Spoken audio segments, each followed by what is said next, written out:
इस समय अमित शाह मिदनापुर में पहुंच चुके हैं। मिदनापुर पहुंचने पर अमित शाह सबसे पहले मां सिद्धेश्वरी के मंदिर जाएंगे, वहां पर पूजा अर्चना करेंगे, महामाया मंदिर जाएंगे, उसके बाद एक किसान के घर पर दोपहर का खाना खाएंगे और उसके बाद फिर जिस बात का इंतजार है, मिदनापुर में रैली को संबोधित करेंगे। और इस समय मिदनापुर पहुंच चुके हैं अमित शाह। अब यहां पर खुदीराम बोस जो कि स्वतंत्रता सेनानी रहे हैं, वहां भी जाएंगे, उनकी मूर्ति पर भी माल्यार्पण करेंगे और खुदीराम बोस के परिवार वालों से भी गृह मंत्री अमित शाह मिलेंगे। तो अमित शाह का आज का ये कार्यक्रम, और इस कार्यक्रम के तहत अमित शाह अब पहुंच चुके हैं मिदनापुर। कोलकाता से उन्होंने अपने इस कार्यक्रम की शुरुआत की। देर रात ही वो पहुंच चुके थे। बीजेपी कार्यकर्ताओं, बीजेपी नेताओं से वो फूल पुष्प ग्रहण करते हुए ये जैसे ही उनका हेलीकॉप्टर पहुंचा, ये वहां की तस्वीरें, हम आपको सीधी तस्वीरें दिखा रहे हैं। काफी भारी तादाद में बीजेपी के नेता कार्यकर्ता वहां पर मौजूद हैं जो अमित शाह का स्वागत कर रहे हैं और अपनी तरफ से जो भेंट वो लेकर आए हैं वो अमित शाह को दे रहे हैं। लेकिन अमित शाह का ये दौरा महत्वपूर्ण इसलिए भी है क्योंकि आज बीजेपी का शक्ति प्रदर्शन भी है। 2021 यानी कि अगले साल होने वाले विधानसभा चुनाव के लिए बीजेपी ने अपनी तैयारियां पूरी कर दी हैं। अमित शाह के साथ बीजेपी के बंगाल प्रभारी कैलाश विजयवर्गीय लगातार साथ में हैं। जिस तरह से ये वो तस्वीर, जब अमित शाह बस सबसे कुछ देर पहले मिदनापुर पहुंचे थे, अपने हेलीकॉप्टर से बाहर निकले थे, और ये वो मां सिद्धेश्वरी मंदिर जहां से अब सीधे वो जाएंगे मां सिद्धेश्वरी के मंदिर, वहां पर पूजा अर्चना करेंगे और उसके बाद मिदनापुर कॉलेज ग्राउंड जाएंगे जहां पर रैली को उन्हें संबोधित भी करना है और किसानों को लेकर भी वो कुछ कह सकते हैं। मिशन बंगाल तो है ही उनके प्लान में सबसे ऊपर। मनोज्ञा, किस तरह का इंतजार अमित शाह का हो रहा है और क्या आज हम उम्मीद करें कि अमित शाह के यहां पर पहुंचते ही कुछ टीएमसी के बागी भी हमें दिखाई देंगे?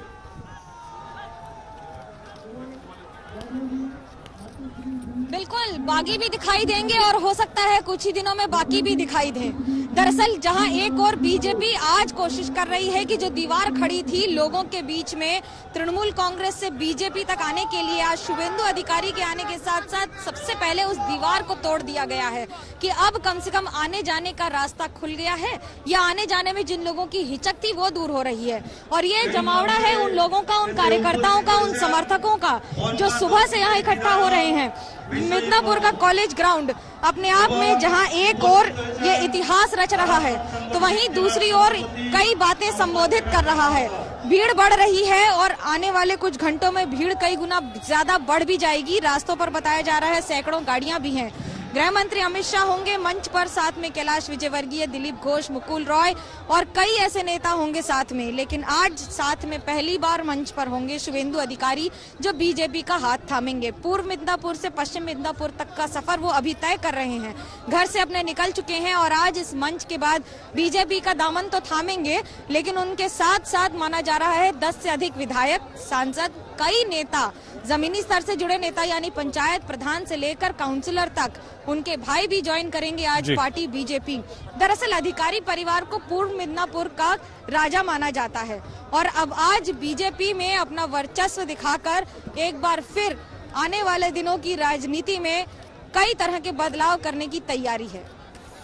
मनोज्ञा, एक सवाल हम यहाँ से आगे का आपसे पूछ रहे हैं और वो सवाल ये है कि जिस तरह से अग्रेसिव कैंपेनिंग बीजेपी की तरफ से हो रही है, क्या मनोज्ञा, तस्वीरें लगातार हम दिखा रहे हैं अमित शाह की, क्या मनोज्ञा ममता दीदी के पास कोई ऑप्शन है कि वो बंगाल की कुछ राजनीतिक दलों के साथ हाथ मिला लें बीजेपी के खिलाफ, या अकेले चुनाव लड़ें? देखिए, दिल्ली की बात अलग होती है, जब केंद्र के चुनाव होते हैं तो उसमें अलग बात होती है, लेकिन बंगाल में ममता बनर्जी ने 10 साल अकेले शासन किया है। इस समय अगर किसी विपक्ष की पार्टी के साथ हाथ थाम लेंगी तो उसका संदेश कई गुना ज्यादा गलत भी जा सकता है। और दूसरी बात यह कि क्या कांग्रेस और सीपीआईएम जो तृणमूल कांग्रेस के खिलाफ लड़ रही हैं वो हाथ मिलाएंगी या नहीं? बीजेपी का तो कोई सवाल ही नहीं उठता क्योंकि टीएमसी और बीजेपी आमने सामने हैं।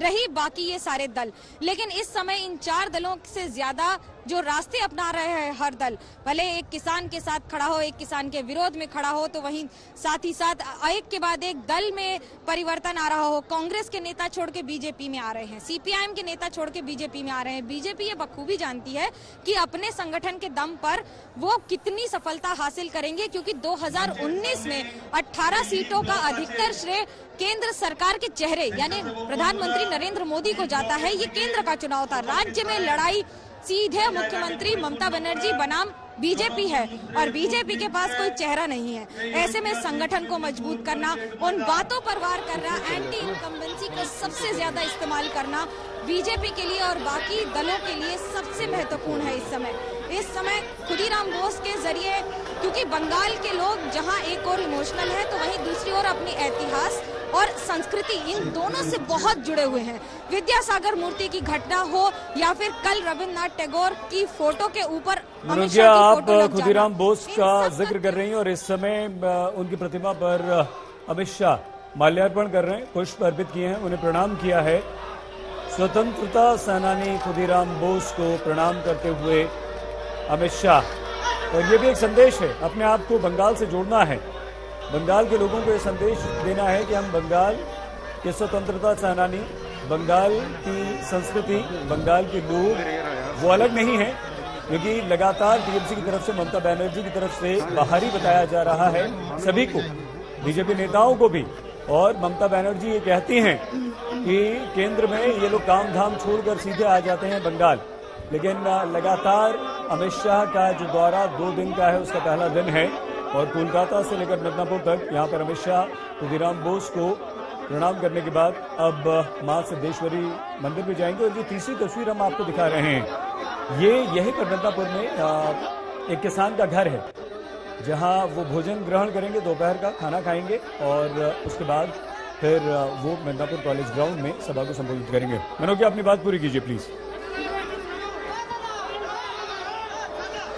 यहाँ एक बात कहना चाहेंगे, दरअसल बंगाल में आकर सिर्फ स्वतंत्रता सेनानी के घर जाना या कवि गुरु रविन्द्रनाथ टैगोर के घर जाना या स्वामी विवेकानंद के घर जाना, बात ये नहीं है। बीजेपी हर एक चीज को माइक्रो मैनेज कर रही है। आपको ध्यान रखना होगा कि अगर वो मिदनापुर आते हैं तो पहले खुदीराम बोस के घर जाते हैं, फिर मंदिर आते हैं, फिर किसान के यहाँ जाते हैं।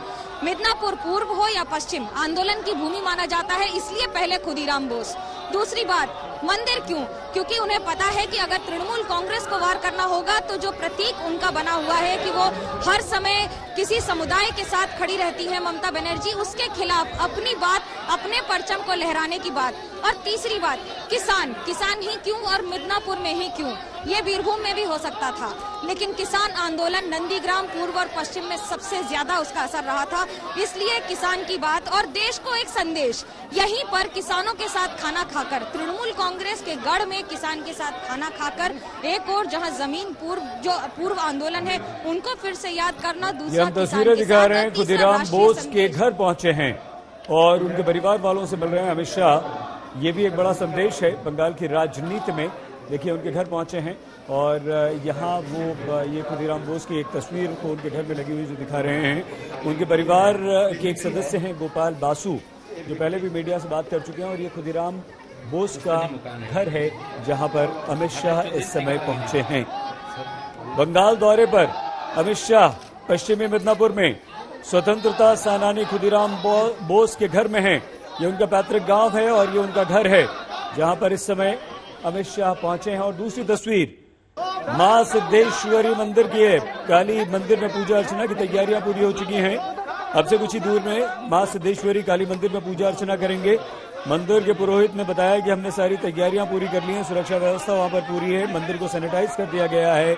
और ये दोनों तस्वीर महत्वपूर्ण, खुदीराम बोस के घर पर अमित शाह, स्वतंत्रता सेनानी खुदीराम बोस, पहले स्वामी विवेकानंद जी को नमन, कोलकाता में उनके आश्रम पहुंचना और उसके बाद मिदनापुर में स्वतंत्रता सेनानी खुदीराम बोस को नमन। ये सीधे नजर दृष्टि सीधे, हालांकि पत्रकारों को अभी मना किया है, अगर बोलेंगे तो हम आपको सीधे सुनवाएंगे। सर ये है ना इधर है सर, ये ना इधर है सर, अभी सबका लाइव हो रहा है सर, सबका लाइव रखो नीचे, रख दो ना यार, छोड़ दो, मुझे पकड़ लेता हूँ। ये नहीं कहाँ गए, ये नहीं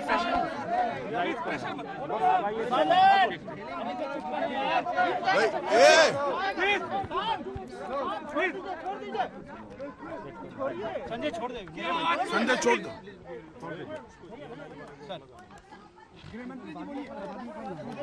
भाई, ओ भाई, थोड़ा आप शांति रखो प्लीज। अरे यार, थोड़ा शांति रखो। आज के मेरे बंगाल के दौरे में यह मेरा सौभाग्य है कि वीर शहीद खुदीराम बोस के जन्म स्थान पर आकर यहाँ की मिट्टी को कपाल पर लगाने का मुझे सौभाग्य मिला है। स्वतंत्रता संग्राम में बंगाल और बंगाली सपूतों का योगदान भारत कभी भुला नहीं सकता और खुदीराम बोस यही परंपरा के वाहक थे और वो वीर युवा था जिन्हें सिर्फ 18 साल की उम्र में अंग्रेजों के खिलाफ लड़ते लड़ते हाथ में गीता पकड़कर अपने आप को फांसी की फंदे को चूमने का साहस था। उनकी लोकप्रियता उस वक्त पूरे देश भर में इतनी थी कि कुछ बुनकरों ने धोती पर खुदीराम बोस लिखना शुरू किया और वो धोती बंगाल के युवाओं की प्रेरणा स्रोत बनी, आजादी के आंदोलन का प्रतीक बनी और वंदे मातरम का वो नारा जो खुदीराम बोस ने फांसी पर चढ़ते हुए बोला था, वो पूरे बंगाल और भारत के युवा का एक आजादी के स्वप्न का नारा बन गया।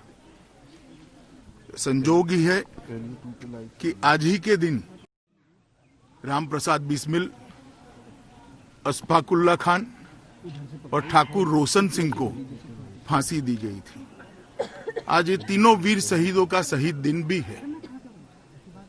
बंगाल के अंदर में आया हूं, तब इस भूमि पर आकर इस भूमि की मिट्टी को सर पे लगाकर एक नई चेतना और ऊर्जा का अनुभव कर रहा हूं और मैं आज यहां से देश भर के युवाओं को भी कहना चाहता हूं कि हमें देश के लिए मरने का मौका तो नहीं मिला है, मगर देश के लिए जीने का मौका हमें जरूर मिला है और खुदीराम बोस को याद कर कर हमने उसी रास्ते को प्रशस्त करना चाहिए और मोदी जी के नेतृत्व में एक मजबूत, सशक्त, सुरक्षित भारत का निर्माण करना चाहिए। आज तीनों शहीद पंडित राम प्रसाद बिस्मिल, अशफाकुल्ला खान और ठाकुर रोशन सिंह, तीनों ने अपनी जान अंग्रेजों के खिलाफ लड़ते लड़ते दी थी। उनको भी मैं प्रणाम करना चाहता हूं और बंगाल के अंदर जो ओछी राजनीति करते हैं, मैं इनको ये बताने आया हूं कि खुदीराम बोस जितने बंगाल के थे उतने ही पूरे भारत के थे और पंडित राम प्रसाद बिस्मिल जितने यूपी के थे उतने ही बंगाल के थे।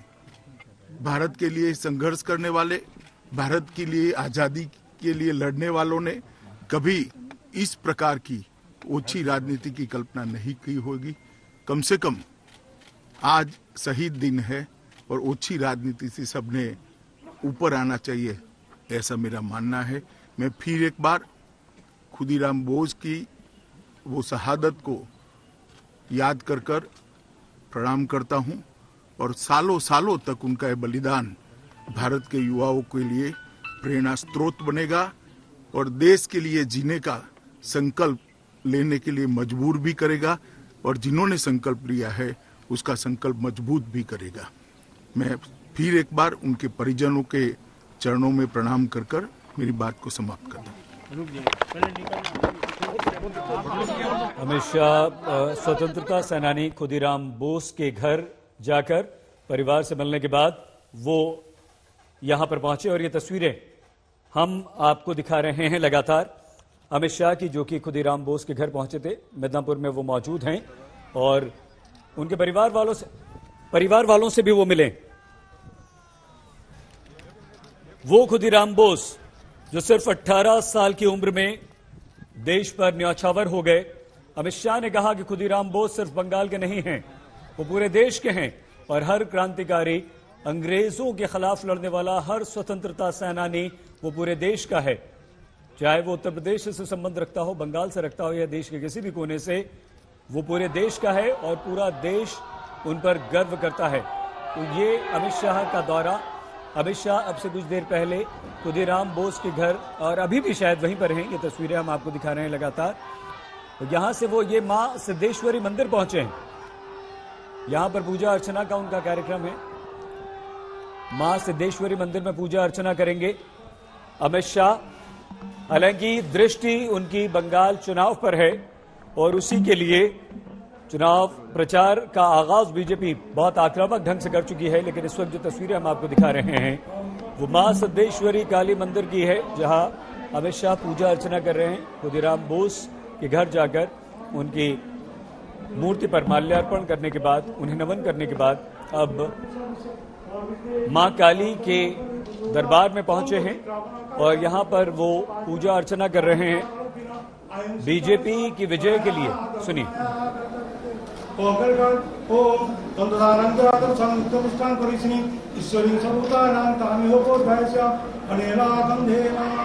ओम स्वस्ति न विद्यस्वा स्वस्ति न पूषा विश्ववेदा स्वस्ति नस्ताक्षणे स्वस्ति न बृहस्पति ददातु ओम स्वस्ति ओम स्वस्ति ओम स्वस्ति ओम विद्या काली काली महाकाली काली के अपहारिणी धर्मार्थमक्षदे देवी महाकाली नमस्ते सर्वमंगल मंगले जय सर्वांतकारिके सर्वनित्यं मते गौरी नास्ते सर्वनित्यं मते गौरी नारायणी नमस्ते देवी नारायण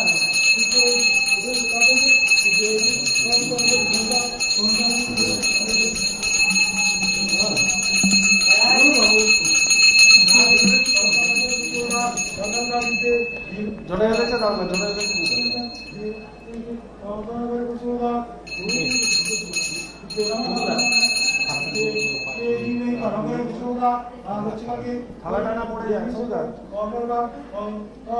কালী কালী মহাকালী কালী কে মহাকালী ধর্মার্থ পুরে দেবী মহাকালী নমস্তে সুতুলা নিতে দেবী মেতা নগর সদা ওম ষষ্ঠী নন্দ বিদ্যস্বা ষষ্ঠী ন পুষা বিশ্ববেদা ষষ্ঠী নস্তান কৃষ্ণে ষষ্ঠী ন বৃহস্পতি দধাতু ওম ষষ্ঠী জনতান্ত্রিকা विद्यार्थी है मानव बच्चों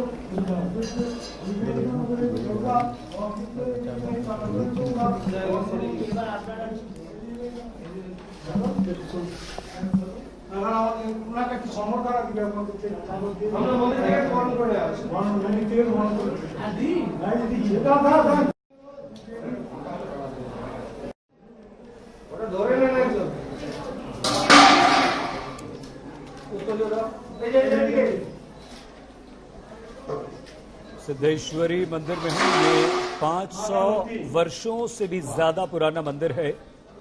मां काली की जबरदस्त महिमा, वहां पर पूजा अर्चना करेंगे। लेकिन इस समय मंदिर में मां काली के चित्र भेंट किए जा रहे हैं मंदिर के पुजारी की तरफ से।